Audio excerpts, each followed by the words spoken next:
नमस्कार। Class 12th business study का अपना चैप्टर है आज मैनेजमेंट।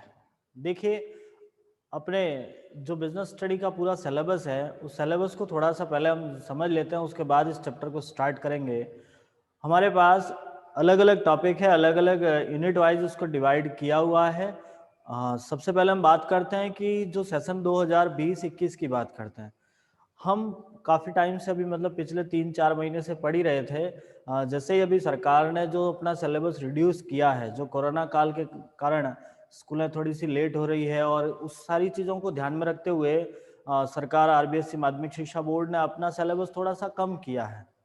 बहुत अच्छी बात है कि सारे स्टूडेंट्स के फ्यूचर को ध्यान में रखते हुए सरकार ने ये डिसीजन लिए हैं।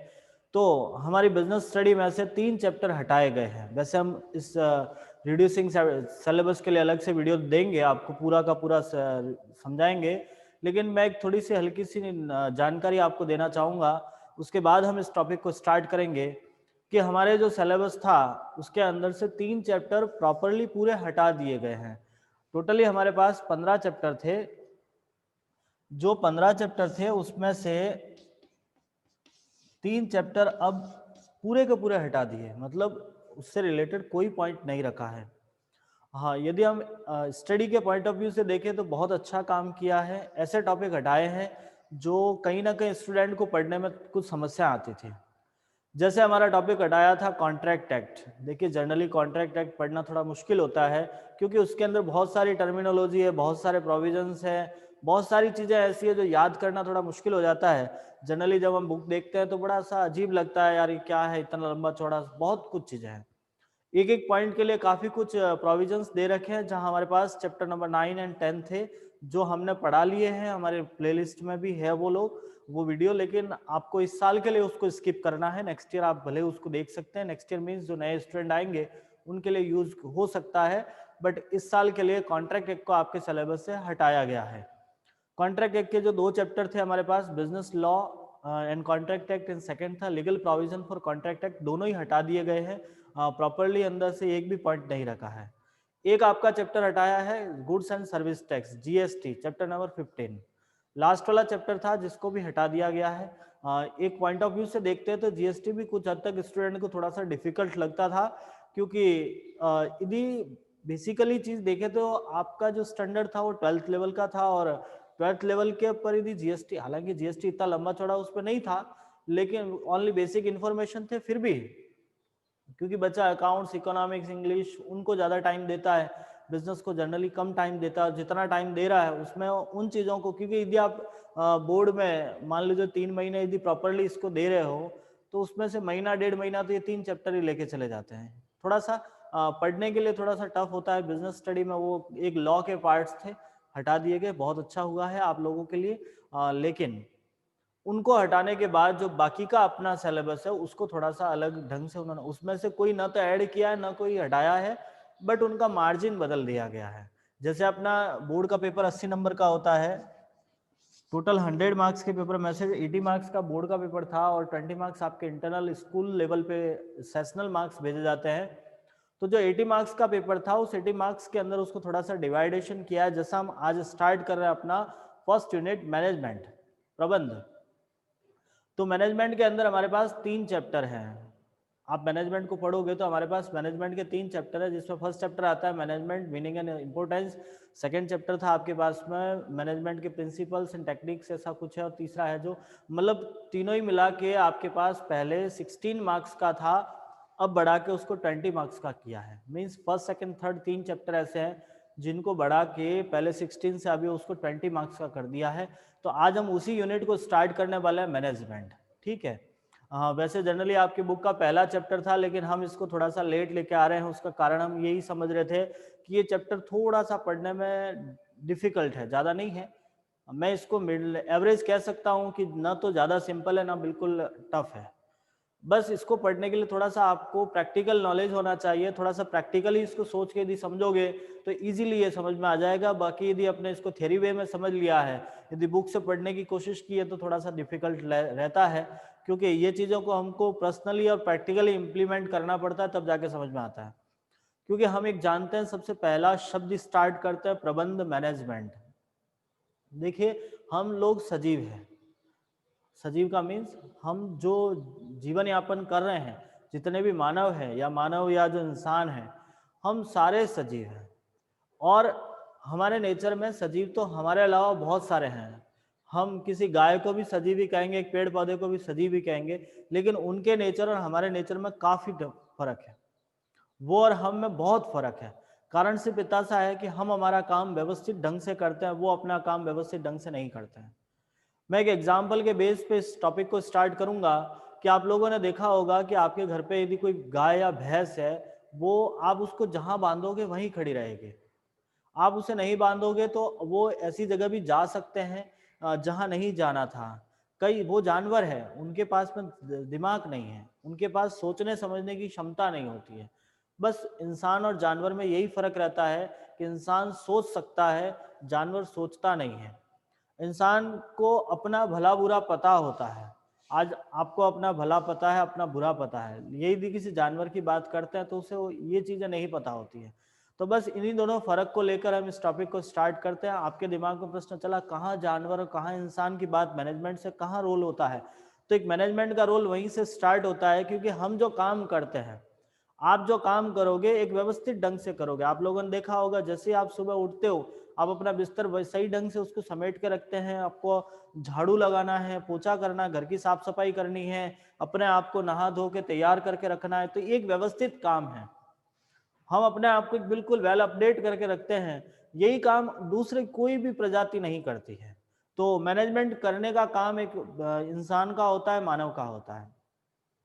ये जरूरी नहीं कि किसी कमर्शियल इंस्टीट्यूट के लिए हो, ये किसी के लिए भी हो सकता है। सबसे पहले हम आपके घर से ही बात स्टार्ट करते हैं कि आप लोगों ने सुना होगा, जिस घर का मैनेजमेंट अच्छा होता है वो घर एक मतलब वो परिवार एक सभ्य परिवार कहलाता है। मैनेजमेंट का मतलब सही ढंग से बच्चे काम कर रहे हैं, प्रॉपरली सुबह उठ के उनका काम रेगुलर चल रहा है, बच्चे स्टडी कर रहे हैं। जो जिस परिवार का मैनेजर है, मैनेजर का मीन्स जो सबसे उस घर को लेके चलने वाला है, यदि वो व्यक्ति सही ढंग से ध्यान देता है तो उसके पीछे आने वाली पीढ़ी बिल्कुल व्यवस्थित हो जाती है। यदि उन्होंने घर के लिए कुछ ऐसे नियम कायदे बना रखे हैं कि नहीं, आपको शाम को 9 बजे सोना है, 6 बजे खाना है, सुबह 5 बजे उठना है, तो वो एक सिस्टम फॉलो करते हैं। और आप लोगों ने देखा होगा, आप सबके घर पे यही होता होगा कि आपको जो बड़े हैं आपसे उनके इंस्ट्रक्शन को फॉलो करना ही होता है। उनके द्वारा जो इंस्ट्रक्शन बनाए जाते हैं, उन्होंने जो ऑर्डर दे दिया आपको कि नहीं ये काम करना, मीन्स आपको वही करना होगा। तो हम ये कहते हैं कि ये मैनेजमेंट जरूरी नहीं कि किसी कमर्शियल इंस्टीट्यूट के लिए हो, वो सबके लिए यूज होती है। आप किसी भी स्थान पे चले जाओ, जहां लोग हैं वहां मैनेजमेंट हो गए। जहां लोग खड़े हैं, जहां एक से ज्यादा व्यक्ति खड़े हैं, वहां मैनेजमेंट हो ही जाता है। हम इस टॉपिक को लेकर अपने बिजनेस के पॉइंट ऑफ व्यू से सोचेंगे, अपने कमर्शियल इंस्टीट्यूट के पॉइंट ऑफ व्यू से सोचेंगे, तो सबसे पहला पॉइंट आता है, यदि हम प्रबंध का अर्थ जानते हैं, प्रबंध में से हम प्र हटा देते हैं तो पीछे बचता है बंध। बंध यानी जुड़ना। आप लोग जानते होंगे, बंध यानी जुड़ना होता है। दो या दो से अधिक वस्तुओं को जोड़ देते हैं तो एक नई वस्तु तैयार हो जाती है। वो आपको भी पता है कि कोई भी दो वस्तुएं जोड़ोगे तो एक नई वस्तु तैयार हो जाती है। जैसे आपके पास में था चाय, पानी, शक्कर और दूध, इन सबको आपने जोड़ दिया, उबाल दिया, एक चाय तैयार हो गई। तो हमारे पास में यही होता है कि जब एक से अधिक लोग साथ में मिलते हैं, एक दूसरे के विचारों को हम काम करते हैं, किसी ऐसे पॉइंट पर काम करते हैं जहां हमने पहले से कुछ एम डिसाइड कर रखा है। देखिए, हर संस्था, हर बिजनेस अपना लक्ष्य निर्धारित करती है। आपका भी एक लक्ष्य निर्धारण पहले आपने किया होगा और उस लक्ष्य को निर्धारित करने का काम है। देखिए, एक व्यक्ति अपने आप का मैनेजमेंट करता है। अब जैसे मान लीजिए अभी दिवाली आने वाली है, ज्यादा समय नहीं है, आज से यदि हम गिनते हैं तो मात्र 15 दिन बचे हैं। 15 दिन बाद हमारा बहुत अच्छा एक फेस्टिवल है और ये फेस्टिवल लगभग सबको पसंद है। मुझे नहीं लगता कि हम में से कोई ऐसा होगा जिसको दिवाली पसंद नहीं है, बहुत सबको पसंद है। आज से मैनेजमेंट स्टार्ट कर लिया होगा, लोगों ने अपना प्लानिंग स्टार्ट कर दी है, किस दिवाली को क्या करना है। सबसे पहला काम लोगों ने साफ सफाई स्टार्ट कर ली। आपके घर पे भी हो रही होगी, ये तो कोई नेचुरल वर्क है। दिवाली आ रही है, सफाइयाँ स्टार्ट हो गई है, फिर आपको प्लान करना है कि हमें दिवाली के लिए क्या नए कपड़े लेने हैं, क्या इस दिवाली को हम नया करने वाले हैं, किस तरह से डेकोरेट करेंगे, बहुत सारी चीजें हैं और वही आपका प्लान है। इस बीच आपके दिमाग में एक पॉइंट और चलेगा कि दिवाली तो है लेकिन साथ में एग्जाम भी आने वाले हैं, अभी ज़्यादा टाइम नहीं है, हमारा हाफ ईयरली एग्जाम जस्ट दिसंबर में होगा और 15 नवंबर को दिवाली है, मीन्स हमारे पास तो 15 दिन ही है। तो how to manage the time of the Diwali and examination, it is our management. Just अपने दिमाग में एक प्रश्न चला कि मैं अपना टाइम कैसे मैनेज करूं, मुझे दिवाली में भी ये सेलिब्रेट करना है, मुझे हाफ ईयरली एग्जाम भी देनी है। और आप इतने टाइम तक आपने सोचा कि यार स्कूल नहीं खुल रहा है, कंफ्यूजन था, दिमाग मतलब एक स्टेबल नहीं था। कई बच्चों के माइंड में ये चल रहा था कि नहीं, लास्ट ईयर जिस तरह से हमको प्रमोट किया था गवर्नमेंट ने, इस बार भी कर लेंगे, और कैसे पढ़े, क्या पढ़े, नहीं पढ़े, कितना पढ़े, नहीं, मतलब बहुत सारे प्रश्न दिमाग में चल रहे थे।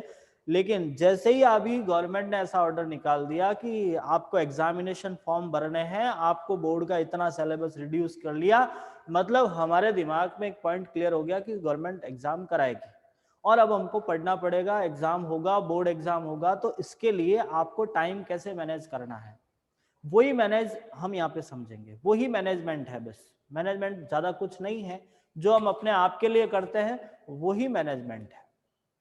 किस सब्जेक्ट को कितना टाइम देना है, किस सब्जेक्ट में क्या प्रोसेस फॉलो करना है, वो सारी चीजें। तो हम एक बात करते हैं मैनेजमेंट के लिए, तो मैनेजमेंट का सबसे पहला पॉइंट आता है, मैनेजमेंट एक बंद होता है, प्रबंध एक बंद है जिसमें अलग लोगों को जोड़ा जाता है। दूसरी बात करते हैं कि मैनेजमेंट क्या होता है, प्रबंध क्या है। तो प्रबंध वह है जो प्रबंधक करता है, प्रबंध वह है जो प्रबंधक करता है। वो आपके दिमाग में प्रश्न चला, ये क्या डेफिनेशन है सर, क्या है इसका मीनिंग?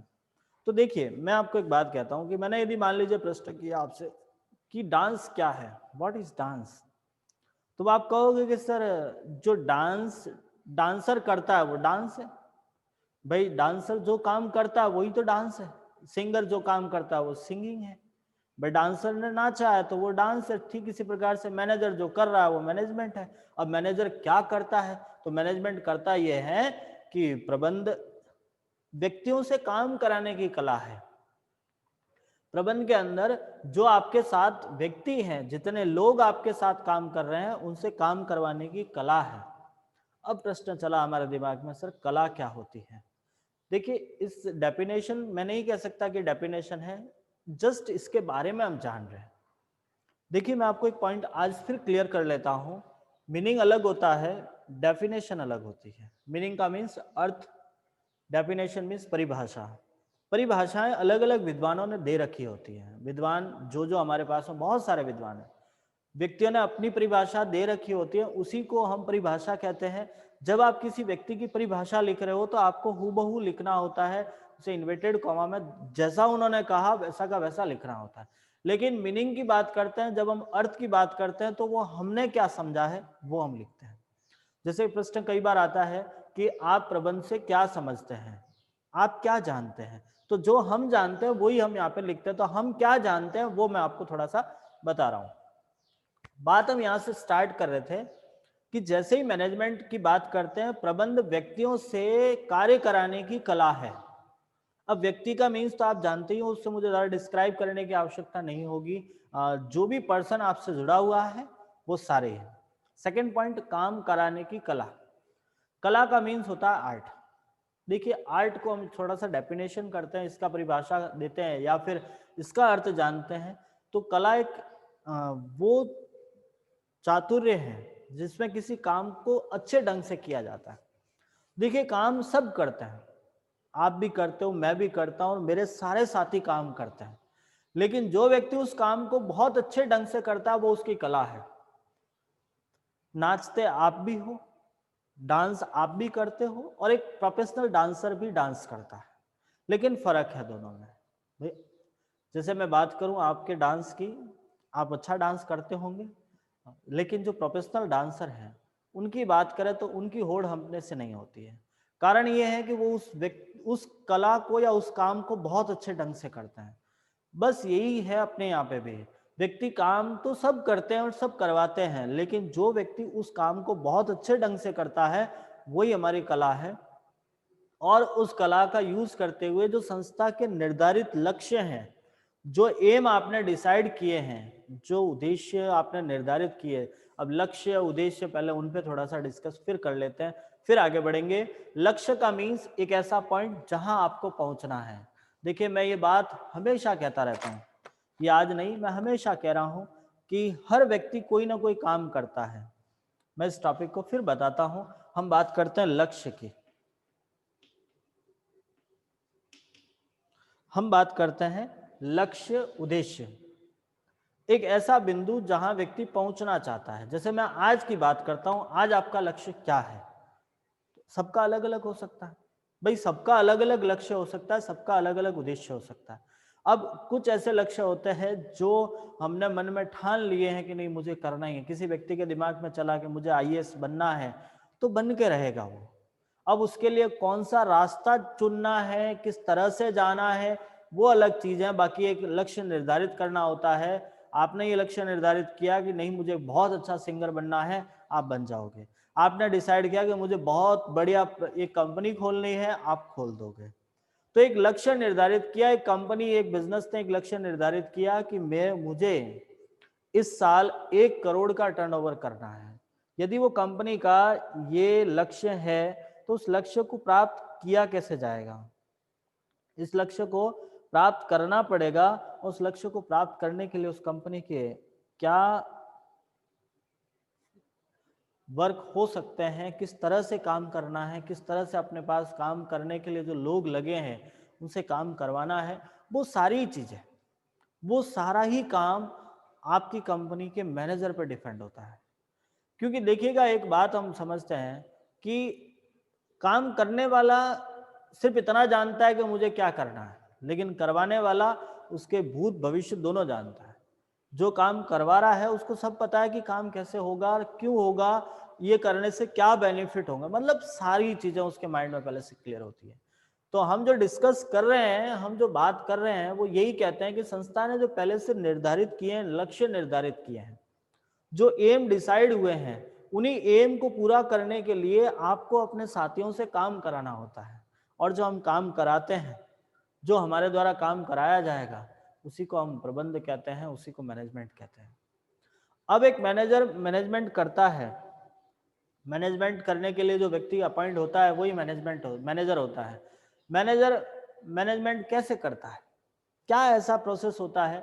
देखिए मैं इस पॉइंट को ऐसा कहूं कि प्रबंध एक प्रक्रिया है, क्रिया नहीं है। 2 पॉइंट बोला मैंने, प्रबंध एक प्रक्रिया है, क्रिया नहीं है। फिर से बोलता हूं कि management is a process not is a activity.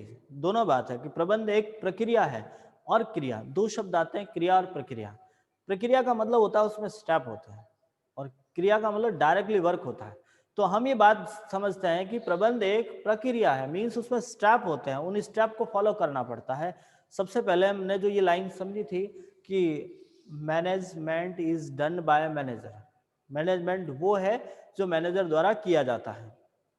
तो management is done by management, जब मैनेजर के द्वारा जो काम किया जाता है उसी को हम मैनेजमेंट कहते हैं। मैनेजर क्या काम करता है, प्रबंध के क्या काम हो सकते हैं, तो अपने एक बहुत अच्छे विद्वान हुए हैं हेनरी फ्योल, उनके बारे में हम आगे पढ़ेंगे, पर्सनली चैप्टर है उनका।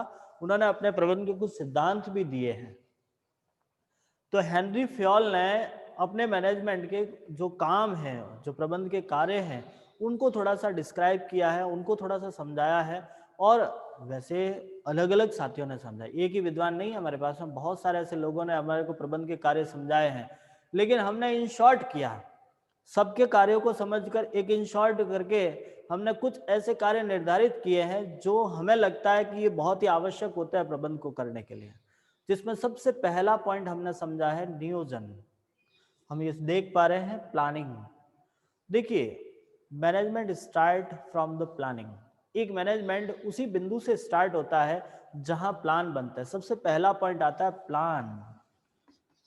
अब आपको मैंने जैसे ही नियोजन शब्द कहा, आपके दिमाग में थोड़ा सा एक थोड़ी सी तरंग क्रिएट हुई और सोचा अरे यार क्या नया शब्द है, मैं तो पहली बार देख रहा हूँ, पता नहीं है मुझे ये क्या होगा। लेकिन जैसे ही मैं कहता हूँ प्लानिंग, और प्लानिंग से हटकर मैंने कहा प्लान, जस्ट माइंड, हाँ ये पढ़ा, ये अच्छा शब्द, ये तो मैं जानता हूँ। तो मैं आपसे ये पूछना चाहूंगा, कहना चाहूंगा कि व्हाट इज द प्लान, क्या आप लोगों ने प्लान किया है? तो मेरा प्रश्न और उसका आंसर लगभग आप सबका यस ही होगा, क्योंकि मुझे नहीं लगता कोई ऐसा पर्सन होगा जिसने प्लान नहीं किया हो।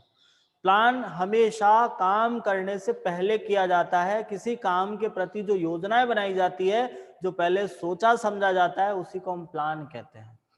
अब जस्ट वही एग्जांपल हम फिर लेते हैं कि जस्ट 15 नवंबर को हमारी दिवाली है, दीपावली आने वाली है, और उसके लिए आपको मैनेजमेंट करना है, और मैनेजमेंट का पहला पार्ट ही होगा आपका प्लान। क्या क्या करेंगे? प्लान में क्या होता है, जब हम प्लान बनाते हैं तो हमारे पास 2 या 3 प्रश्न होते हैं, उनका सॉल्यूशन ही प्लान होता है। जैसे पहला पॉइंट, क्या करना है, कैसे करना है, 2 ही तो प्रश्न है हमारे पास में। प्लान में दूसरा क्या होता है भाई? आप जब प्लान बनाते हो तो 2 ही पॉइंट होते हैं, क्या करना है, कैसे करना है। अब पहला प्रश्न ही आपका ये हुआ, क्या करना है, तो दिवाली सेलिब्रेट करनी है, कैसे करनी है, तो जस्ट फिर आप अपना लिस्ट स्टार्ट कर लोगे। मुझे इतनी मिठाइयाँ लेनी है, मुझे ये डेकोरेशन का सामान लेना है, मुझे कपड़े लेने हैं, और जिस दिन दिवाली होगा मैं सुबह उठकर पहले ये काम करूंगा, फिर पूजा होगी, सफाई होगी, सुबह का जो गेस्ट आएंगे उनके बैठने की व्यवस्था ऐसी रहेगी, उनको ब्रेकफास्ट ऐसे रहेगा, चाय किस समय बननी है, कौन सा स्पेशल गेस्ट आएगा उसके लिए ये काम होगा। मतलब ये सारा प्लान है, ये पूरा का पूरा सोचा समझा वर्क है। सेकेंड पॉइंट आता है, वैसे इन सारे पॉइंट्स को हम आगे आने वाले क्लास में डिस्कस करेंगे, इनके लिए सेपरेट टॉपिक भी है, ऐसा नहीं कि इतना ही होके इसको छोड़ दिया है, इनके लिए सेपरेट आपके अंदर अलग अलग चैप्टर्स हैं। लेकिन फिलहाल हम इनके बारे में जो थोड़ा सा मैं कह रहे लेते हैं कि ऊपर से मैं आपको बता रहा हूँ। सेकेंड पॉइंट होता है अपना ऑर्गेनाइजेशन, संगठन। जैसे आपको संगठन शब्द आया, आपके दिमाग में प्रश्न चला, संगठन मतलब यहाँ तो वो ऐसे संगठन होंगे बजरंग दल, हिंदू परिषद, नहीं ऐसा कुछ नहीं है। हम इसका मीन ये नहीं जानते हैं। संगठन का मतलब हमारे पास में ये होता है कि जो आपने प्लान बनाया है उसको इम्प्लीमेंट करना। कौन करेगा? हम ही करेंगे। भाई आपने मान लो आपकी कंपनी में एक प्लान बनाया है कि इस बार हमें 1 करोड़ का टर्नओवर करना है, ये आपका पॉलिसी है, आपकी प्लान है। ये प्लान आप अपने एम्प्लॉय को बताओगे, उस पर काम एम्प्लॉय करता है। तो ये जो आपने काम दिया है या जो आपने किया है, प्लान बनाया है, उस प्लान को किसे आपको एम्प्ली करना है, लोगों को कैसे करवाना है, कार्यविधि निर्धारित करनी जिसको हम बोलते हैं। आप उसके लिए क्या विधियां निर्धारित करोगे, क्या कार्यविधियां होगी आपके लिए, उन लोगों के लिए, वो सारा हम अपने संगठन में होता है। फिर होता है नियुक्तिकरण, स्टाफिंग। ये काम करने के लिए आपको स्टाफ रखना पड़ता है, कि बिना स्टाफ के तो काम होता नहीं ना भाई, बिना स्टाफ के तो काम होगा नहीं। आपने जो काम डिसाइड किया है 1 करोड़ का टर्नओवर करना है, तो उसके लिए आपको स्टाफ भी रखना होगा, और वेल ट्रेंड स्टाफ होगा, वो आपके क्वालिटी बेटर क्वालिटी वाला स्टाफ होगा, तब जाके आप अपना काम 100% कर पाओगे। तो उसके लिए आपको एक स्टाफिंग करनी होगी, जिसके लिए आपको लोगों को अपॉइंट करना है, उनका सिलेक्शन करना है, उन्हें ट्रेनिंग देनी है, बहुत सारा काम होता है। फिर उनका डायरेक्टिंग करना। देखो मैनेजमेंट का मेन वर्क यही होता है, डायरेक्टिंग करना। डायरेक्टिंग का मतलब उन्हें गाइड करना, निर्देश देना। जो काम आपके यहाँ पे लोग कर रहे हैं उनको समय समय पर डायरेक्टिंग करना, उनको समझाना। जैसे आपने देखा होगा एक मूवी बनती है, कोई भी मूवी देखो आप, उसमें सबसे बड़ा रोल उसके एक्टर और एक्ट्रेस का नहीं रहता है कि उसमें हीरो कौन है, हीरोइन कौन है, वो नहीं है।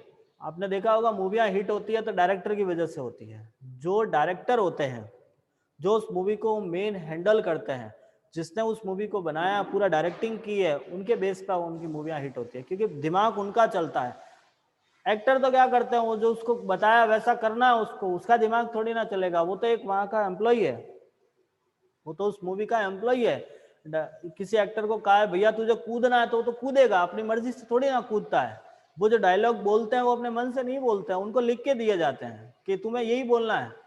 उन्हें एक वर्ड भी अपने मन से नहीं बोलते हैं वो लोग, एक भी एक्शन उनके मन से नहीं करते हैं, वो सब कुछ उनको लिख के दिया जाता है। हाँ, सिर्फ उनका ये टैलेंट है कि वो लोगों के सामने अपने आप को प्रेजेंट करते हैं, लोग उनको देखते हैं, बस ये है।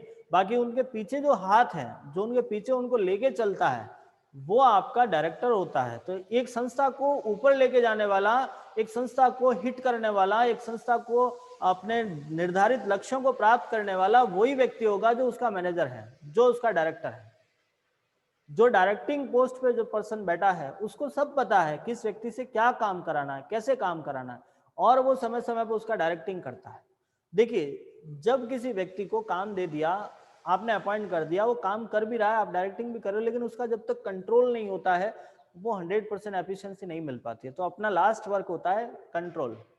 तो मैनेजमेंट का हम एक लास्ट पॉइंट ये समझते हैं, कंट्रोल भी है इसका वर्क है। वैसे कम्युनिकेशन भी होता है, कोऑर्डिनेशन भी होता है, बहुत सारे पॉइंट है, लेकिन हमने इन शॉर्ट 5 पॉइंटों को लिया है जहां आपको कंट्रोल भी करना होता है।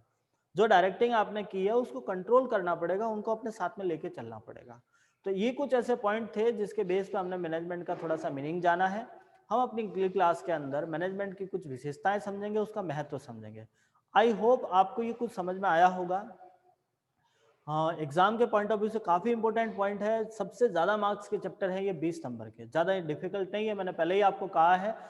इसीलिए आपसे यही कहना चाहूंगा कि इसको थोड़ा सा रिवाइज करिए, पढ़िएगा, और यदि किसी प्रकार की समस्या आती है तो आप हमें जरूर बताइएगा। ठीक है, धन्यवाद।